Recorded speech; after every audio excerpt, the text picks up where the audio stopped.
La comunicación organizacional es un aspecto muy importante dentro del comportamiento de las personas en la organización. Tiene una mayor trascendencia porque la comunicación impulsa la motivación.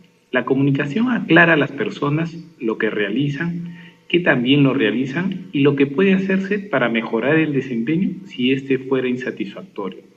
Por otro lado, las organizaciones que tienen el liderazgo en los distintos sectores del mercado son las que al mismo tiempo tienen canales de comunicación sólidos, tanto formales como informales. La comunicación, como toda manifestación de la conducta, impacta positivamente o en forma negativa sobre el comportamiento humano en la organización.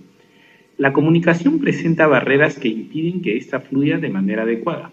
También posee características que son necesarias conocer para estar conscientes de las certezas y desviaciones en las que podemos incurrir ante una comunicación defectuosa y enmendar los contenidos de los mensajes. Finalmente, veremos las maneras en que la comunicación formal e informal se presenta en la interacción de las personas dentro de la organización. Antes que la comunicación tenga lugar, se necesita un propósito el cual se expresa en un mensaje a transmitirse. Este mensaje pasa por un emisor y un receptor. Por eso, podemos afirmar que la comunicación es el proceso mediante el cual se transmite información entre dos o más personas con la finalidad de influir en las demás personas. Para indicarnos que el mensaje enviado por el emisor ha sido comprendido, se requiere de una retroalimentación adecuada que nos proporcione la certeza de que el mensaje ha sido entendido cabalmente. Finalmente, existe también la comunicación no verbal, la cual está constituida por los gestos, expresiones faciales y actitudes corporales que influyen en la otra persona por el significado que se le puede atribuir al mensaje corporal.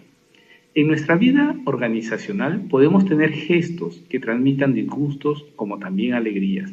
También podemos escuchar el mensaje de una persona con los brazos cruzados, que nos indica cierta resistencia a lo que nos están diciendo.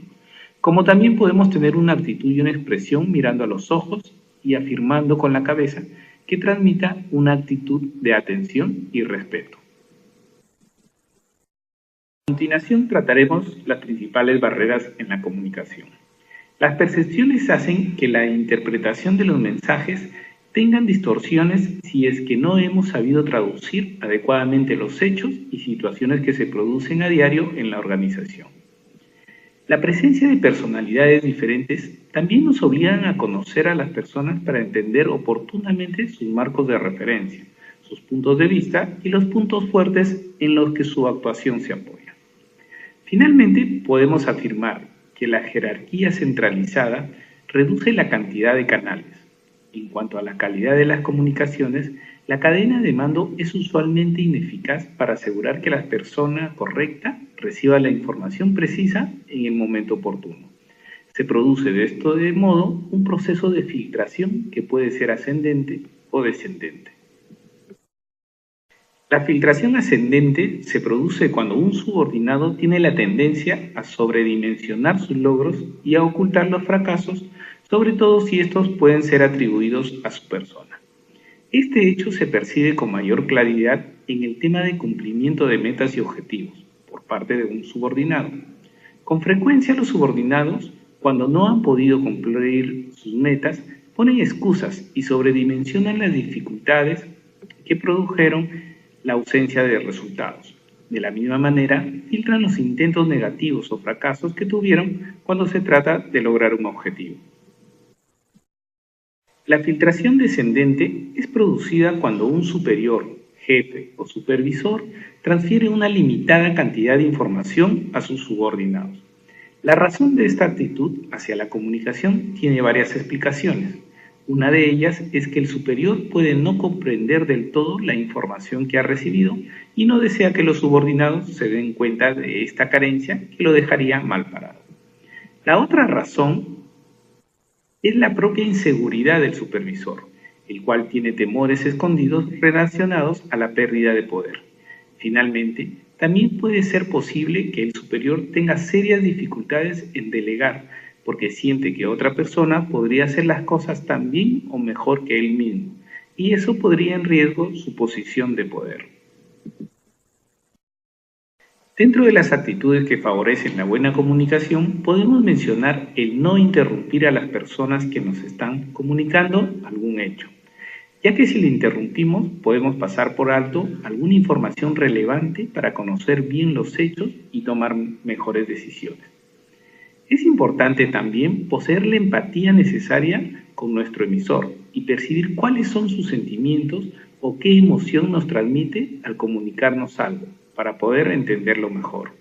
La información, asimismo, debe ser organizada de una manera que resulte comprensible a nuestro auditorio.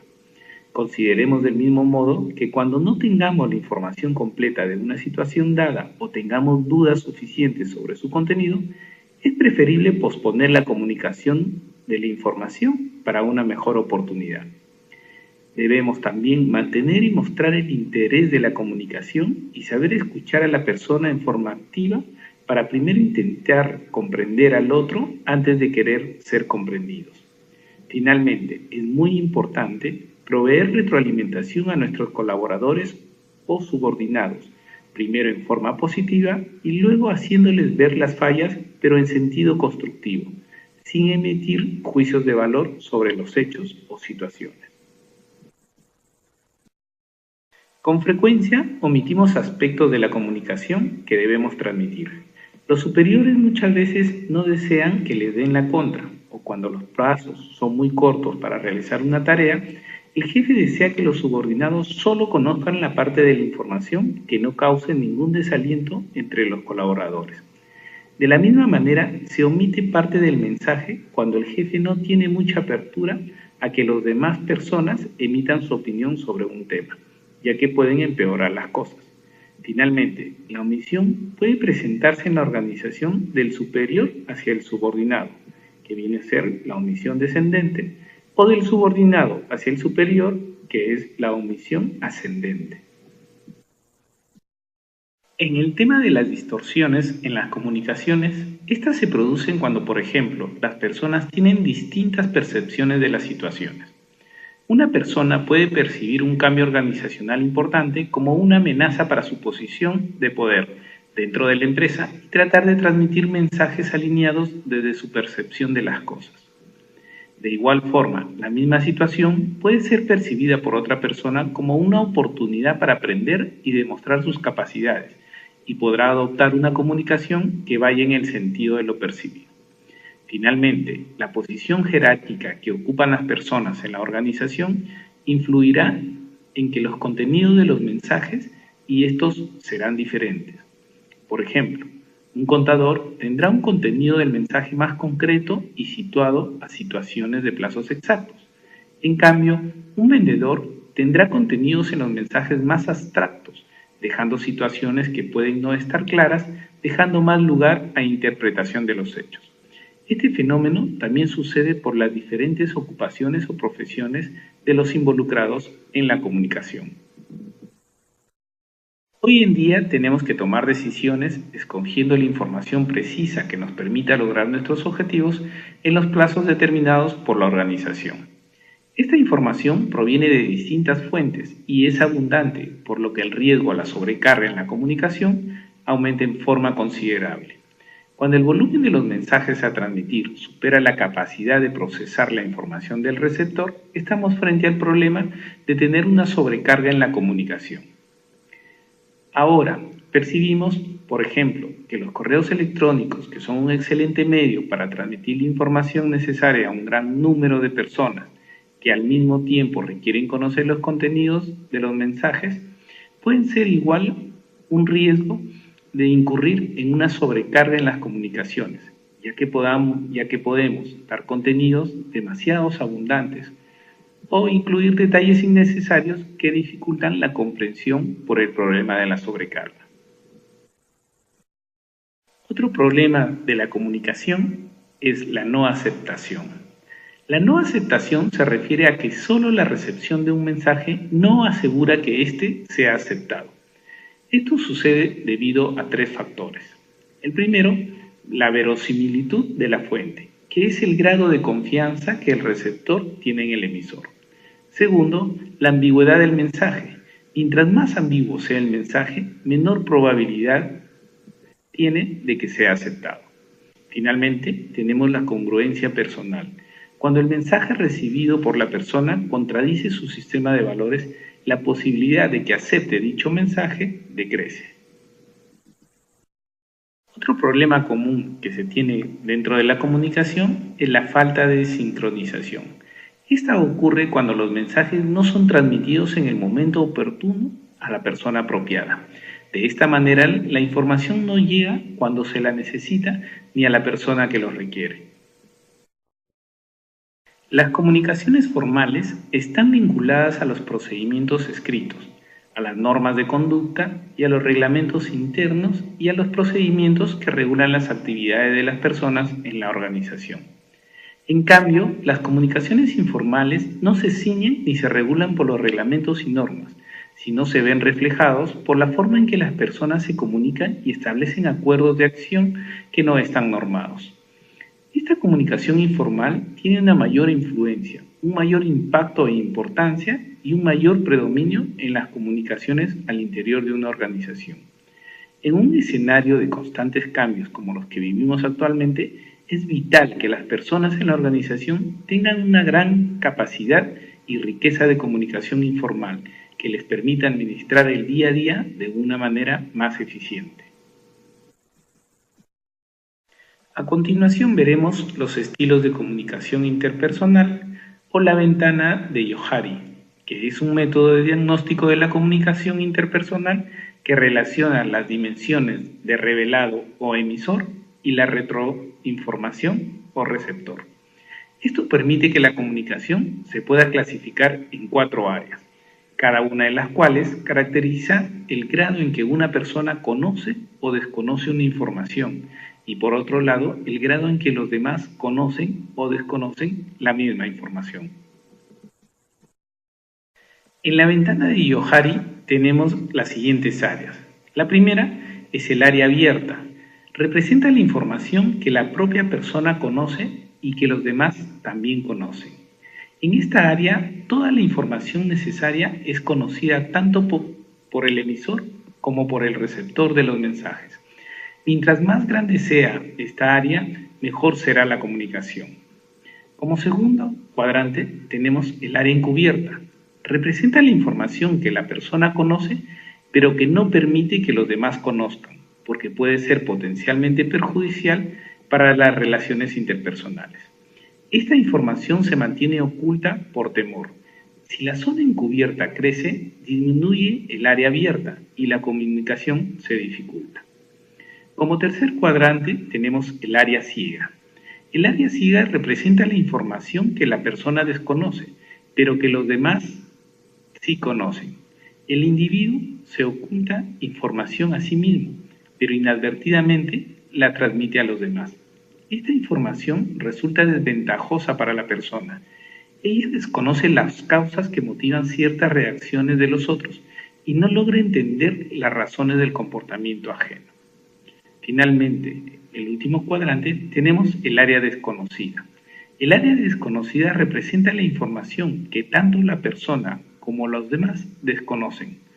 Uno suele referirse a esta área cuando afirma que los demás no lo entienden y que al mismo tiempo él tampoco entiende a los demás. Al observar a dos personas que se están comunicando a este nivel, decimos que es un diálogo de sordos. Ahora veamos las estrategias de comunicación. En primer lugar, tenemos al revelado, que consiste en incrementar las áreas abiertas o libres, reduciendo el área encubierta. Para ello, el individuo tiene que ser abierto y honesto con los demás y compartir la información mantenida en reserva. Esta estrategia aumenta la vulnerabilidad de la persona, ya que crece el riesgo de que los demás usen la información proporcionada en su contra. La segunda estrategia es la estrategia de retroinformación. Consiste en incrementar el área abierta o libre, reduciendo el área ciega.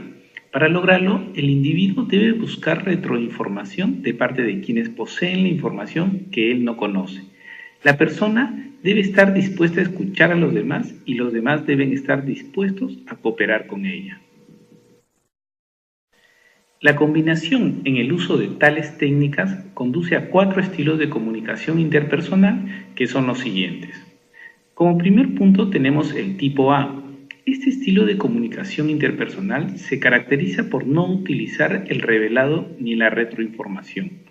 Como no da a conocer información ni tampoco la busca, predomina la región desconocida. El individuo con este estilo predominante se muestra frío, ansioso y hostil en sus relaciones interpersonales. Si se trata de un gerente, ejerce un liderazgo autocrático. Si es una organización, existen muchos gerentes de este tipo, entonces las relaciones interpersonales se vuelven pobres y la comunicación poco efectiva. Luego tenemos el tipo B.